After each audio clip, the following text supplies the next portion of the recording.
Ce que vous voyez là, ce n'est pas la route forestière du Châtelard au col de Vose.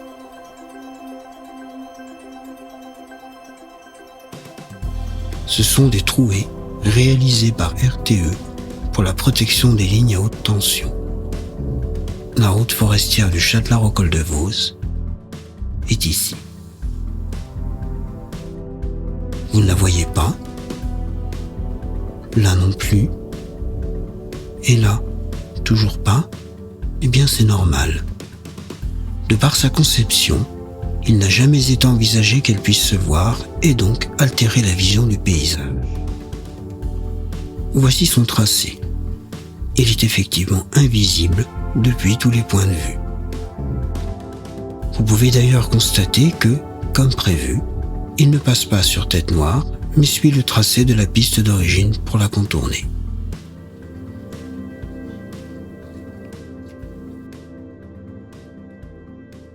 Notre rôle, c'était dans un premier moment de concevoir l'ouvrage, donc tous les différentes parties de l'ouvrage, à partir du tracé, mais aussi les éléments complémentaires. Et ensuite, avec la collaboration de ATGT Ingénierie, on s'occupait de la direction des travaux, c'est-à-dire on a suivi les travaux dans le temps, les entreprises, et avec la maîtrise d'ouvrage et les entreprises, on a fait les choix en cours de réalisation. Les 3 communes ont souhaité engager la réalisation du projet. La communauté de communes de la vallée de Chamonix-Mont-Blanc a été désignée pour porter celui-ci et elle s'est entourée de différentes compétences pour le mener à bien. Assistant à maîtrise d'ouvrage par l'ONF, maîtrise d'œuvre par le groupement Fortea ATGT, suivi environnemental par le cabinet EPOD.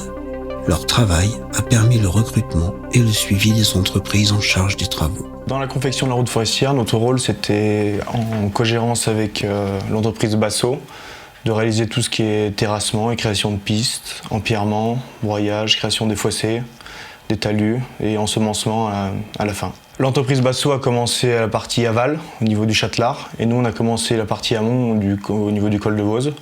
Et chacun a avancé petit à petit, on s'est rejoint ensuite vers le niveau du col de la Forcle. Donc j'avais en charge moi l'organisation des travaux, la gestion du planning, la gestion du marché, la relation avec aussi bien le donneur d'ordre, ça veut dire le maître d'ouvrage, représenté par la communauté de communes, le groupement de maîtrise d'œuvre, Fortea, ATGT, qui suivait l'évolution des travaux durant la phase d'exécution. C'est l'une des pistes forestières les plus longues de France, à cette époque de la réalisation.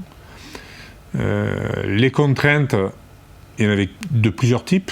Contraintes environnementales, donc il y avait quand même des préconisations bien précises en rapport avec l'écologie, préservation du milieu naturel, préservation de la faune et de la flore, durant la phase de réalisation des travaux.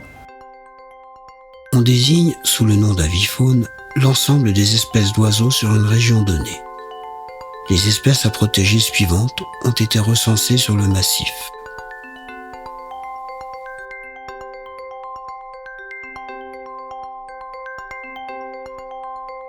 La réalisation du chantier est conditionnée à des mesures de protection de l'environnement assez drastiques. Il faut déplacer les espèces animales et végétales protégées lorsqu'elles sont sur le tracé. Cela implique la création de refuges pour les reptiles, couleuvres helvétiques, lézards des murailles, lézards vivipares et vipères inspi. Pour les amphibiens, cela se traduit par la protection des zones humides, ce qui, au passage, n'existait pas sur l'ancien tracé, ainsi que la création d'une quinzaine de mares intraforestières pour les tritons alpestres, grenouilles et crapauds.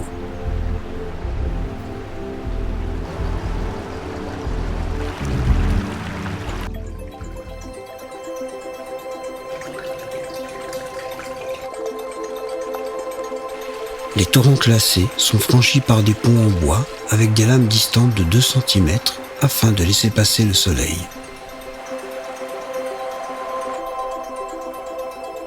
En observant le contenu de ces zones humides, on peut remarquer cet étrange animal, le frigane. Sa présence indique que l'eau est de qualité, appuyant ainsi celle des travaux ayant mené à la construction de la route.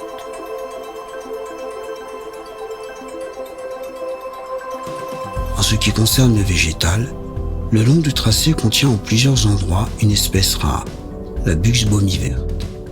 Celle-ci est protégée par des rubalises. Si elle est située à moins de 10 mètres du tracé, on la déplace pour la préserver à l'extérieur de la voirie. Les arbres d'intérêt sont protégés durant la réalisation, mais également durant toute la durée de l'exploitation qui suit. Les flancs et remblais de la route sont végétalisés. Ce suivi environnemental, réalisé par un écologue, qui a été mis en place durant la phase des travaux pour surveiller le respect du calendrier et de la bonne mise en œuvre des différentes mesures, va être poursuivi pendant 10 ans après la réalisation pour vérifier l'efficacité des mesures. Le revêtement de la route n'a pas non plus échappé à une vigilance environnementale. Il est fait de roches provenant des travaux et concassées afin de ne pas modifier le territoire. La seule partie regoudronnée sont les 300 premiers mètres. On a conservé tous les matériaux qui étaient en place. On a utilisé au maximum les matériaux en place afin de réduire l'impact, mais aussi l'empreinte carbone. On avait une exigence aussi du cahier des charges établi par l'ONF, d'avoir un minimum de compacité, ça veut dire de portance, de résistance de la route, quand les grumiers allaient passer en charge. Le cabinet ATGD avait défini dans le cahier des charges la réalisation de traitements à la chaux de l'état de surface. Ça n'a pas été mis parce qu'en fait il y avait trop de matière organique dans les tests laboratoires. Vu qu'on est au milieu de la forêt, il y a beaucoup de racines, de feuilles, tout ça. Et le liant, ça ne pouvait pas marcher. Dès la réponse du laboratoire, on a alerté donc la maîtrise d'ouvrage en leur disant voilà, on ne va pas pouvoir utiliser cette méthodologie-là. On a fait un tout petit peu d'apport de matériaux sur la partie basse parce que c'était très faible en empirement. Mais sinon, on a pris que de la matière sur site. C'est une piste forestière, hein, c'est pas une route départementale avec un bitume qui est imperméable et qui s'abîme beaucoup moins avec le temps.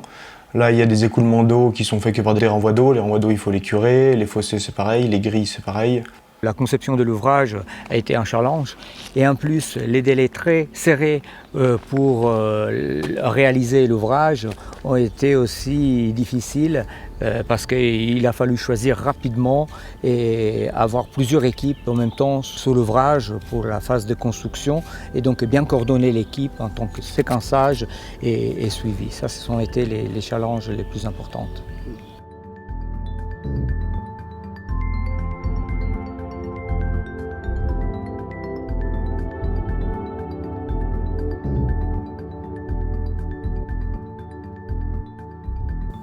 Le délai est court, car les impératifs écologiques imposent de travailler en dehors des périodes de reproduction de la faune. Le chantier débute le 2 mai 2022. Il y a 3 équipes en permanence sur le site. Pour ne pas perdre de temps avec les trajets, les équipes dorment sur place. Gilles Perriola décrit des compagnons heureux de travailler ensemble sur un tel projet. Motivés, ils avancent vite et se retrouvent même en avance pour pouvoir continuer dans la foulée, le chantier étant zoné par la présence des espèces fragiles. Les travaux reprennent le 1er août. La route est terminée le 31 octobre 2022. Son exploitation peut commencer. Allez, 1, 2, 3, et c'est fait. Bravo. Bravo.